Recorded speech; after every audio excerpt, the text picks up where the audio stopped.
ଆଜ୍ଞା ଆପଣଙ୍କ ପରିଚୟ ଟିକେ। ମୁଁ ବୀରେନ୍ଦ୍ର କୁମାର ବଞ୍ଚୁ, ଜିଲ୍ଲା ଅମଲା ସଂଘର ଚେୟାରମ୍ୟାନ୍। ଆଜି କାଣା ସାମ୍ବାଦିକ ସମ୍ମିଳନୀ ଆମେ ଡାକିଥିଲେ? ବିଗତ ଦିନରେ ଆପଣମାନେ ଜାଣିଥିବେ, ଆପଣମାନଙ୍କର ସହଯୋଗ ବି ଥିଲା।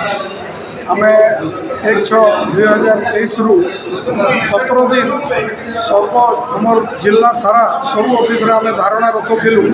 ଆମ ଡିମାଣ୍ଡ ନେଇକରି যে 4200 গ্রেড পে এবং লেভেল 9 লাগি আমি ডিমান্ড করছিলাম। আমার মুখ্যতঃ লা গ্রেড পে আমার 4200 লাগি সরকার को বারবার জনালু। সেমানে আমাকে নির্ভর প্রতিশ্রুতি দেলে ডাকলে এবং মিছ প্রতিশ্রুতি দিয়ে আমার ধারণাকে আমার আন্দোলনকে ভণ্ডুর করেদেলে।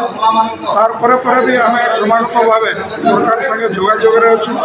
সরকার বদলি গলে নূতন সরকার হেলা পরে আমি সরকার সঙ্গে যোগাযোগ করিছু।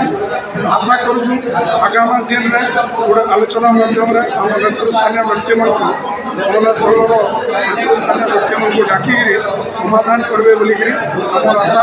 আমি মাসে সময় দেছু। মাসে ভিতরে যদি সরকার কৌশি কর্ণপাত নাই করবে আমি পুরী জেলা ওড়িশা ব্যাপী রাজ্যস্তরীয় আমি ধারণা বসু এবং আন্দোলনকে উত্তরমু বলিকি